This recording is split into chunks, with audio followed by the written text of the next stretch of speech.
shit kind of went sour though, because you know, he had a flood that destroyed a lot of shit. So I've been a victim of like 3 or 4 floods. So when that happens, it's kind of like it never has that feeling that it had. You're like, damn, like my shit got destroyed. Like, let me get on some new shit.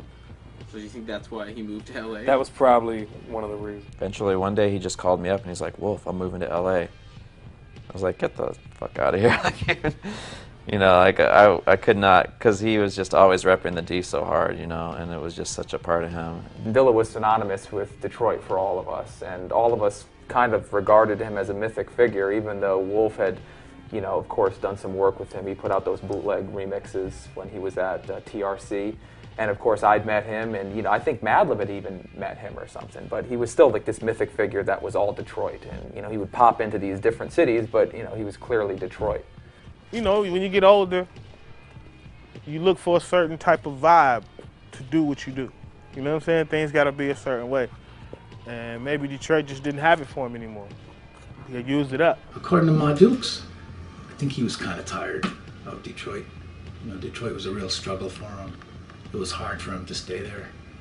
The Detroit shit'll wear you out. I mean, same thing. You know, I had to get out of there too. It can just kind of suck the life out of you. Out of all the times that I've been there, I think I've seen the sun once, you know? And it wasn't even for that long, you know? It's either snowing, raining, or overcast. Period. That's the D. Cats get tired of that cold and the winter and the rain and all that shit, and they just want to get as far away as possible without leaving the country and come out here and just get the love that they never got in their own city, you know? I mean, musicians throughout the history, like way before hip-hop, the same shit's been going on for a long time. Whether you look at Marvin Gaye, the whole Motown scene, even before that, you go back to the era of cats like Paul Humphrey. But there's a railroad for musicians between Detroit and Los Angeles that's existed for many generations.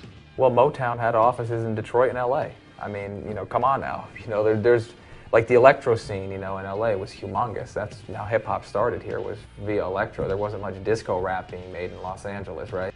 And you know, even what's big was over here where DJ used to do doubles, cut it up and stuff, was Cybertron. The song was called Clear.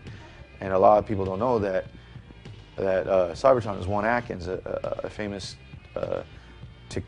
Detroit techno producer. They had the electro thing kind of going with the parallels to like Cybertron and Egyptian Lover. Like Juan Atkins and Egyptian Lover are good friends, and they were kind of making the similar music, even though geographically it's so far away. So you know, there was that going on in the early 80s and mid 80s, and with Dilla and Madlib, you know, I think they kind of continued that tradition.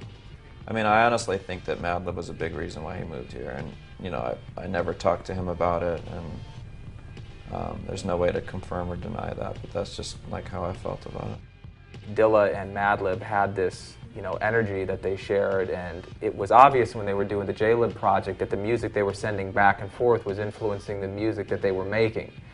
A lot of that was vocal performances, but you know, subtly you could hear it in the beats that Dilla would send through, you know, and the beats Madlib would send, you know, to Dilla. And one of the tracks on the J-Lib record that always struck me as something that was influenced by Madlib was that beat that Percy P rapped over for that interlude on the record. You know, chopped up drums, like, you know, super distorted vocal exclamations coming in and out. That reminded me of something, you know, that Madlib had influenced.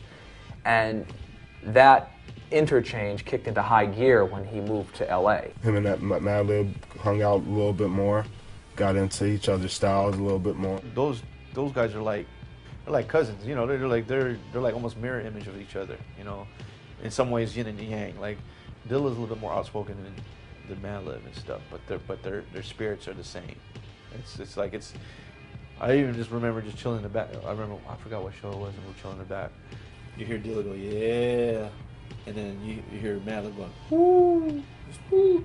You know, just one words, but they all communicate already exactly how you know they're just like.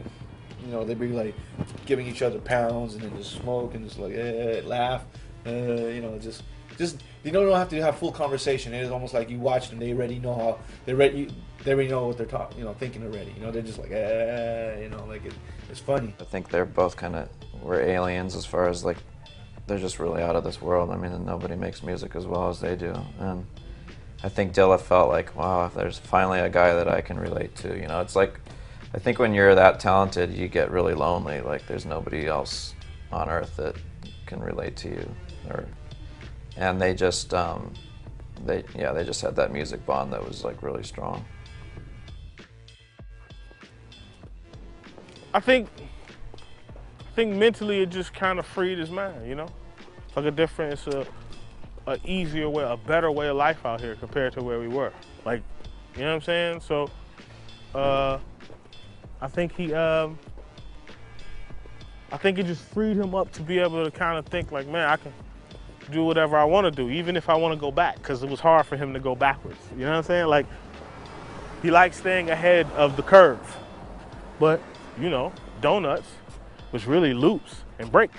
I think moving out here from Detroit and leaving the studio behind him, like a very fine, beautiful studio with a very killer Pro Tools setup that he had built up over time and taken a lot of that record company money and put into the studio, and then leaving that behind, I think freed him up then to do the kind of work that he did when he was out here, which was much more like choppy, sample oriented, just really about ideas. He'd already done so much with so many different artists as far as defining the Dilla sound before that I think he was probably sick of it at that point, and he was ready to just change things enough that he was going to define a new era. And so, yeah, he moved here, he limited himself to just the bare basics as far as tools that he needed. I think he was playing around with an MPC. I think he had a Korg Electribe drum machine that he brought over to my house a couple times, and he was really excited about that.